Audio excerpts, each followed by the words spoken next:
शाम के अखबारों की चर्चा चाय के साथ है। आज 7 अक्टूबर है, मंगलवार है आज, और आपके लिए खबरें भी हैं शहर की, इंदौर की तमाम खबरें हैं। कुछ अच्छी खबरें हैं, कुछ आपकी जानकारी योग्य खबरें भी हैं। और एक विषय पर हम जरूर आज बात करेंगे कि 2 दिन पहले भाजपा कार्यालय में संगठन में पार्षदों को बुलाया गया था, उनको व्हिप जारी करके बुलाया गया था, उनको दिशा निर्देश देने का बताया गया था वहाँ पर, और वे लोग पहुँचे भी थे वहाँ पर सत्ता और संगठन के बीच जो दूरी बन गई है, अब लोग भाजपा कार्यालय जो है, सत्ता से जुड़े हुए लोग भाजपा कार्यालय में बहुत ज़्यादा जाना नहीं चाहते हैं। संगठन ये कोशिश कर रहा है कि उन लोगों को हाजिरी हमारे यहाँ लगाना चाहिए।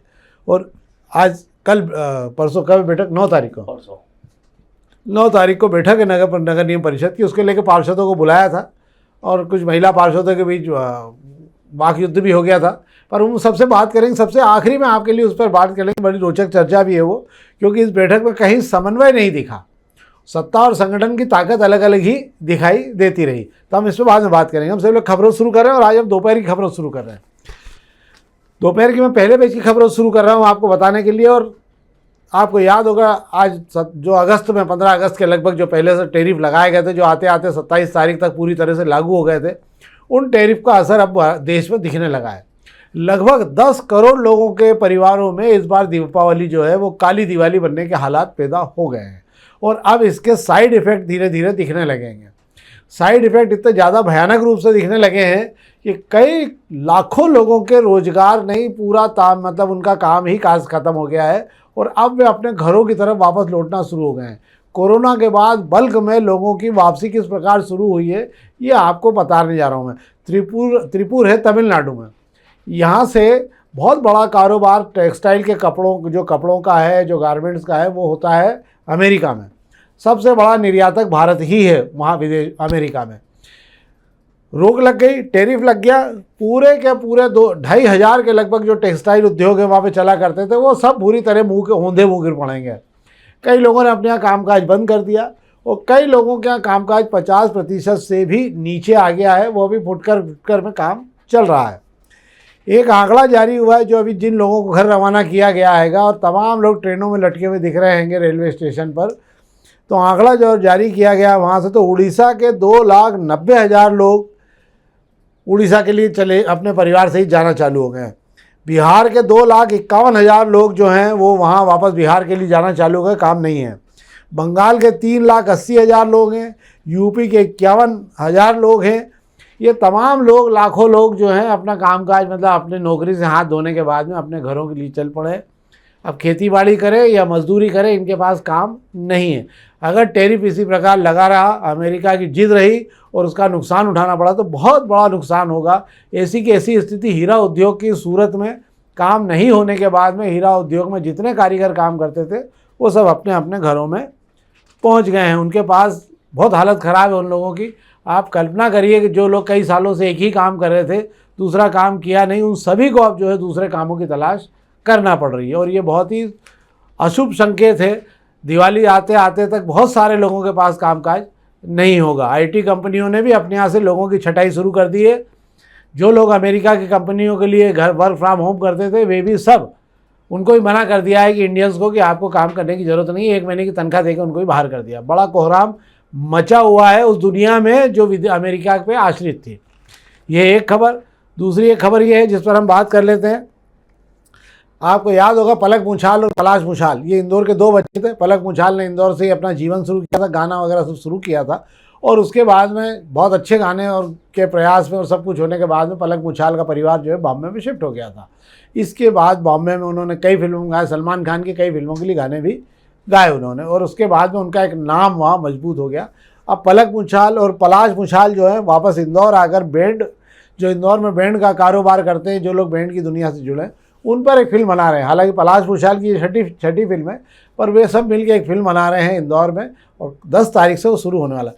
खुशी की बात है, इंदौर से निकले तो और इंदौर में आके इस काम को करना उन्होंने शुरू किया है, ये एक अच्छी बात है। क्या शेखर जी? बिल्कुल सही बात कह रहे हैं कि बैंड वालों की अगर बात की जाए, तो बैंड वालों को अगर आप बिल्कुल गौर से अगर गौर करेंगे कि आपके यहाँ जब भी कोई प्रोग्राम होता है बैंड वालों को देखते हैं या आप कहीं भी ये बैंड वालों को बजाते हुए देखते हैं, उनमें एक कलाकार छुपा रहता है। सिर्फ फर्क इतना है कि उन्हें वो प्लेटफॉर्म नहीं मिल पाया जो प्लेटफॉर्म की उन्हें जरूरत थी, उन्हें कोई निखारने वाला नहीं मिल पाया या उन्हें कोई जो उस जगह तक नहीं पहुंचाया पाया, उसकी चिंता की गई। और बैंड के अंदर जो पूरा बैंड होता है उसमें एक से बढ़कर एक कलाकार होते हैं। अगर आप उनकी जिंदगी के अंदर जाकर झांकेंगे तो कई आपको जो दिलचस्प कहानियां देखने को मिलेगी। कुछ कहानी ये भी है इस शहर को लेकर कि वो बैंड वाले जो आपके शुभ प्रसंगों पर धुन बजाते हुए सुनाई देते हैं या दिखाई देते हैं, वे ऑफ सीजन के अंदर वही लोग छोटे मोटे काम करके घर का गुजारा करते हैंगे। अभी आपको बता दूं बैंड वालों में से अधिकतर कलाकारों का जो काम हैगा, सीजन में वे बैंड बजाते हैं, बाकी समय वे पुताई रंगाई का काम करते हैंगे। अभी उनका सीजन चल रहा है, जब दिवाली बाद में 11 के बाद में शादियां शुरू हो जाएगी वे बैंड बाजे की तरफ मुड़कर आ जाएंगे। ऐसी दिलचस्प कहानियों के लिए पलाश ने चुना है, मुझे लगता है बहुत ही अच्छा आइडिया है और इस शहर के बैंड वालों के लिए उन्होंने सोचा है, बहुत अच्छी सोच है। अब हम अग्निबाण खबर की बात कर लेते हैं। अग्निबाण खबर में भी कुछ महत्वपूर्ण खबरें इस पर हम बात कर लेते हैं। कुछ की जानकारी आपको देते हैं। राजवाड़ा क्षेत्र में आज से ई रिक्शा, ऑटो रिक्शा वगैरह सब प्रतिबंधित कर दिया क्योंकि भारी भीड़ बढ़ गई है वहाँ पर। इंदौर के अधिकांश लोगों की आदत हमेशा ही कर देना चाहिए कि दिवाली पे ही 4 दिन की चांदनी क्यों करना, इसको तो 12 मास ही चांदनी कर दिया है। अब हम एक खबर में बात कर ले रहे हैं। प्रशासन ने कल एक बैठक ली थी कलेक्टर ने, और शहर में जहाँ जहाँ भी भिक्षुक मिलेंगे उनको लेकर बड़े अभियान की तैयारी की गई है। जो थोड़े बहुत बचे हैं जो दिख रहे हैं, अब अलग से विशेष व्यवस्था लगाई गई। मंदिरों के बाहर जहाँ जहाँ भी लोग मिलने का, भिखारियों के मिलने की संभावना होती है, उनकी घेराबंदी को लेकर जो है उन्होंने एनजीओ और तमाम लोगों को लगाया है। और एक आंकड़ा भी जारी किया। उन्होंने बताया है कि करीब करीब 6,500 के लगभग भिखारी थे, इसमें 1,000 एक अभी बचे हुए हैं। और वो ये भी जांचना चाह रहे हैं कि जिन लोगों को उन्होंने शहर के बाहर कर दिया था, जिन लोगों को प्रशिक्षित कर दिया था किसी काम के लिए, क्या वे लोग फिर भिखारी का, भिक्षुक का काम करने लग गए हैं शहर में। इसकी जानकारी भी एकत्र की जा रही है। क्या शेखर जी? बिल्कुल सही कह रहे हैं आप। ये वही शहर है जो भिक्षु मुक्त करने के लिए प्रशासन ने कमर कसी थी और जो भीख देने पर रोक लगा दी गई थी। मतलब जो भीख देता पाया जाता था उस पर 1,000 रुपये जुर्माना किया गया था। ये वही इंदौर हैगा जहाँ जो भिक्षु मुक्त हो गया था वे भिक्षु फिर लौट कर आ गए हैं। इस बार जो है उन्होंने ठिया बदल दिया हैगा। मेन चौराहों पर अफसरों की नजर रहती है तो वे मेन चौराहों से हटकर बाजारों के अंदर दाखिल हो गए हैं और बाजार के अंदर वे छोटा मोटा सामान लेकर घूमते आपको दिखाई देते हैं। सिर्फ बदले में गुहार करते हैं सामान ले लो और ऐसी लाचारी दिखाते हैं कि बदले में भीख मिल जाएगी। तो ये नया तरीका उन्होंने इजाद किया। प्रशासन कह रहा है, जिला प्रशासन की जो बैठक है उसमें तय किया गया है कि अभियान को आगे भी जारी रखा जाए, क्योंकि प्रशासन भी समझ रहा है कि जिला जो है भिक्षुक मुक्त नहीं हो पाया है। नए ट्रेंड में भीख मांगी जा रही है।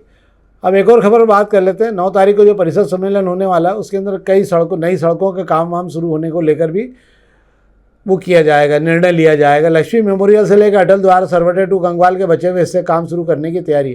क्या लक्ष्मी मेमोरियल का रोड का हो जाएगा फाइनल इस बार? अपन मान लें कि दिवाली की तरह शुरू बिल्कुल उम्मीद की जा सकती है, पर मुझे ऐसा लगता है कि अब दिवाली तक नगर निगम कोई भी काम को शुरू करने की जो है जो हिम्मत नहीं जुटा पाएगा, क्योंकि वजह है सामने त्यौहार है और इस शहर में धूल धड़का पहले ही इतना हैगा। शहर की सड़क की मरम्मत कर ले वो सड़कों की तो वही काफी हैगा, वरना शहर की सड़कों पे आप जब निकलते हैं तो जो हालत हो रही है इस समय शहर में, जो धूल उड़ते हुए आपको हर सड़क पर दिखाई दे रही है, तो नगर निगम की पहली प्राथमिकता मुझे लगता है कि उसकी मरम्मत रहेगी ताकि त्यौहार अच्छे से निपट जाए। त्यौहार अच्छे से निपट जाए और हम भी सब यही चाहते हैं कि बस त्यौहार अच्छे से निपट जाए, बाकी तो सब चलता रहेगा। अब एक खबर पर हम बात कर लें। ट्रांसपोर्टरों की हड़ताल चल रही है, आज दूसरा दिन है। ट्रकों के पहिए जाम हो गए, 5,000 से ज़्यादा ट्रक खड़े हो चुके हैं और हर दिन जो करीब 50 से 60 ट्रक किराने का सामान आया करता था वो भी आज दूसरा दिन है आया नहीं है। किराना बाजार के कारण सियागंज में थोड़ी थोड़ी कसावट बाजार में दिखने लगी है। मुझे लग रहा है कि 2-4 दिन अगर प्रशासन ने कोई बातचीत नहीं की है, इसका कोई हल नहीं निकाला, तो बहुत सारी क्षेत्रों में सामान की कमी आपको अपने आप ही दिखाई देने लगेगी। मुझे लगता है कि बात भी की जानी चाहिए। अब तो दूसरे संगठन भी इसमें शामिल हो गए। क्या शेखर जी? सही कह रहे हैं आपके अंदर, आप तो व्यापारिक संगठन भी इसके अंदर शामिल हो गए। उन्हें भी लग रहा है कि नो एंट्री के नाम पर पुलिस ज्यादती कर रही है कि इसके अंदर जिला प्रशासन को दखल देना चाहिए। हालांकि जिला प्रशासन ने बात की थी, पर लिखित में जो है ट्रांसपोर्टर चाहते हैं उन्हें लिखित में बता दिया जाए कि उनको किस वक्त पे एंट्री में आना है, कब नहीं आना है, और बेवजह की जो नो एंट्री के चालान काटे जा रहे हैं उस पर रोक लगाई जाए।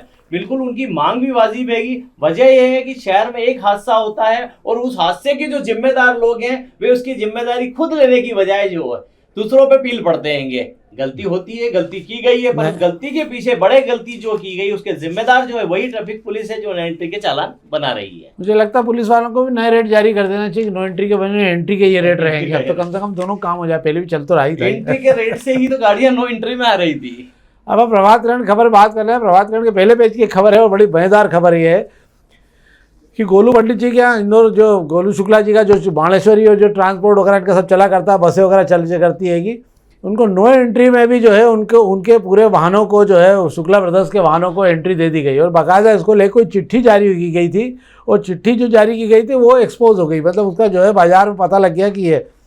तो अब ये है कि केवल गोलू जो शुक्ला परिवार के ट्रांसपोर्ट के जो ट्रक हैं उनको कोई रुकने की दिक्कत नहीं है, बाकी सब लोग नो एंट्री में नहीं जा पाएंगे। मतलब हम करें तो कैरेक्टर ढीला और तुम करो तो रासलीला। क्या जी बिल्कुल आप सही कह रहे हैं। शुक्ला बंधुओं के शुक्ला परिवार को लेकर जो नो एंट्री में दाखिल होने की जो चिट्ठी जारी की गई थी, मैं आपको बता देता हूँ, ये चिट्ठी पुरानी अथॉरिटी ऑफ इंडिया से, इसके अंदर ट्रक उनके लगे हुए हैं। चूंकि क्या है कि अब ट्रांसपोर्टर हड़ताल पर हैं, वे चाहते हैं सबके साथ एक जैसा व्यवहार किया जाए, तो ऐसे में जो शुक्ला बंधुओं को चिट्ठी जारी की गई थी ट्रैफिक पुलिस के डीसीपी की तरफ से, वो जो चिट्ठी है वो बाजार में आ गई और चिट्ठी बाजार में आते ही हल्ला मच गया हैगा।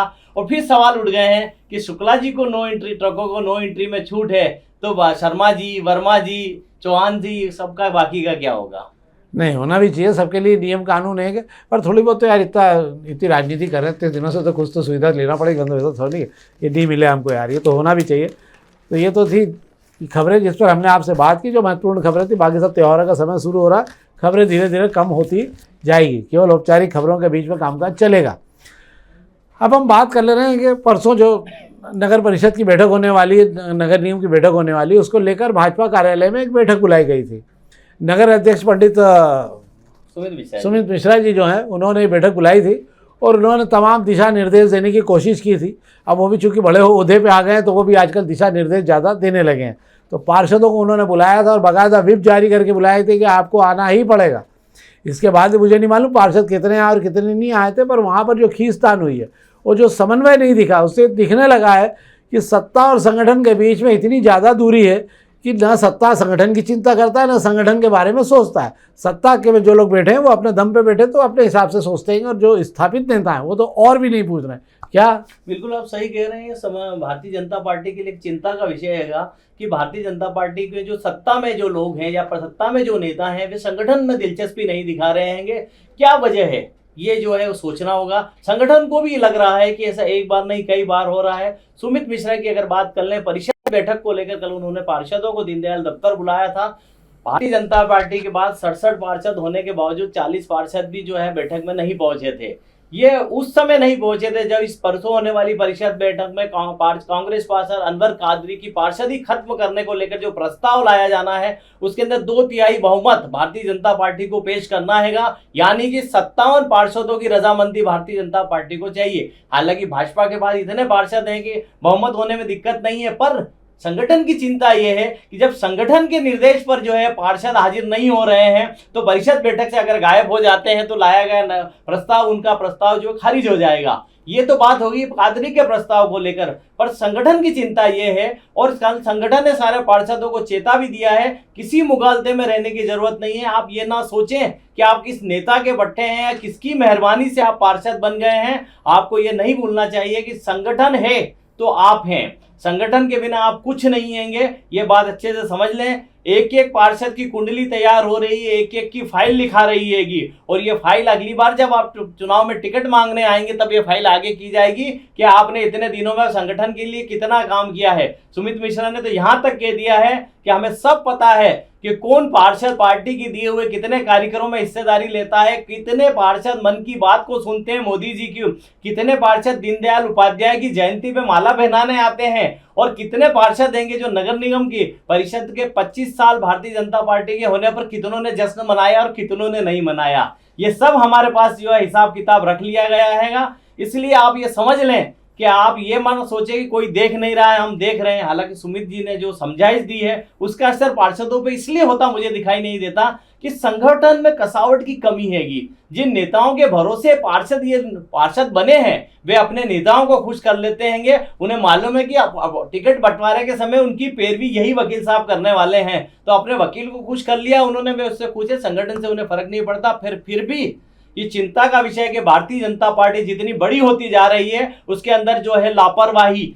अनुशासनहीनता बढ़ती जा रही है और भारतीय जनता पार्टी के हाल वैसे ही होते जा रहे हैं। जब कांग्रेस एक बहुत बड़ी पार्टी हुआ करती थी, फिर धीरे धीरे धीरे पार्टी सिमटती गई है, तो भारतीय जनता पार्टी को समय रहते मुझे ऐसा लगता है कि समझने की जरूरत है और संगठन को भी लग रहा है, पर चीजें पकड़ में नहीं आ रही। ये चूक कहाँ हो रही है, ये उन्हें खुद ने समझना होगा। चिंतन और मंथन की पार्टी नहीं रही अभी, अब मथने वाली पार्टी होगी। लपक लपक के मथो और जो कांग्रेस और दूसरी पार्टियों में उनको निकाल लाओ, मक्खन हो जाती है और पार्टियां जो जिनमें जो जीते हैं उन लोगों को। तो अब चिंतन और मंथन की पार्टी रही नहीं है ये पार्टी अब केवल जो है दिशा निर्देश केवल रोबोट के आदेश करने लगी है। इसीलिए अब जो है तमाम नेता जो हैं, ये सही है कि उनके नेताओं को खुश करने में लगे रहते हैं। दूसरी बात, अगर अनवर कादरी की हम बात करें तो अनवर कादरी के पूरे मामले में आज तक गोलू शुक्ला ने कोई बयान नहीं दिया है, उषा ठाकुर जी ने कोई बयान नहीं दिया है, क्योंकि सबको अनवर कादरी की ज़रूरत वहाँ पर पड़ रही थी। अब समय बताएगा कि कौन कितना किसको सहयोग देता है। संगठन को भी यही चिंता है कि पार्षद को बैठकों में नहीं आ रहे हैं तो वहाँ वोटिंग करते समय पार्षद गायब ना हो जाए। तो ये तो था हमारा आज का कार्यक्रम जो हमने आपसे कहा। हम आपसे फिर आग्रह करेंगे, अधिक से अधिक लाइक करिए और अधिक से अधिक इस कार्यक्रम को अपने मित्रों तक पहुँचाइए। बहुत बहुत धन्यवाद।